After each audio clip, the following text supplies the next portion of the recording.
नमस्कार, हिम्बूटी आयुर्वेदा में आपका स्वागत है। आप मानव शरीर के रूप व उनके इलाज से संबंधित अधिक जानकारी चाहते हैं तो अभी हमारे चैनल को सब्सक्राइब करें और बेल आइकन को प्रेस कर लीजिए ताकि हमारे आने वाली वीडियो की नोटिफिकेशन आपको मिलती रहे। मौसम बदलते ही कई बच्चे बीमार पड़ने लगते हैं। ऐसा इसलिए होता है क्योंकि उनकी इम्यूनिटी कमजोर होती है, लेकिन कई पेरेंट्स को यह पता नहीं होता है और बीमार पड़ते ही बच्चे को मेडिसिन दे देते हैं।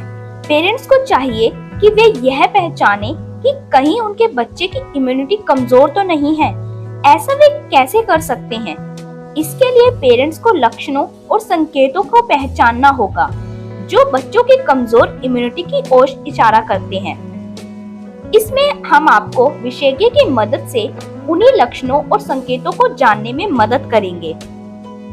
अगर आपका बच्चा बार बार बीमार पड़ रहा है, उसकी तबीयत खराब हो रही है, तो समझ जाइए कि उसकी इम्यूनिटी कमजोर है। आपको बता दे कि बच्चा बार बार बीमार इसलिए पड़ता है क्योंकि उसकी एंटीबॉडी रोग से लड़ने में सक्षम नहीं है। हालांकि यह भी तथ्य है कि बच्चों को साल में 3 से 4 बार जुकाम हो जाता है, लेकिन अगर बच्चा इससे ज्यादा बीमार पड़ता है तो यह उसके कमजोर इम्यूनिटी की ओर इशारा करता है। पेरेंट्स को इस ओर ध्यान देने की आवश्यकता है। कमजोर पाचन तंत्र। अगर आपके बच्चे का अक्सर पेट खराब रहता है, फिर अक्सर पेट संबंधित किसी न किसी तरह की बीमारी की शिकायत करता है, तो समझ जाइए कि यह भी उसके कमजोर इम्यूनिटी का संकेत है। जिन बच्चों की इम्यूनिटी कमजोर होती है, उन्हें गैस की परेशानी, कब्ज की परेशानी बनी रहती है। दरअसल पेट में अच्छे और बुरे दोनों तरह के बैक्टीरिया होते हैं। जो बैक्टीरिया पाचन तंत्र को स्वस्थ रखते हैं, वे गुड बैक्टीरिया कहलाते हैं। संक्रमण से लड़ने में ये बैक्टीरिया मददगार साबित होते हैं।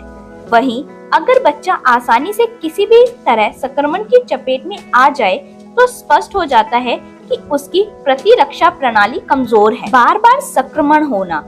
अगर बच्चों को बार बार संक्रमण हो, तो यह सही नहीं है। एक बच्चे को बार बार संक्रमण नहीं होना चाहिए, क्योंकि इससे पता चलता है कि उसकी इम्यूनिटी कमजोर है।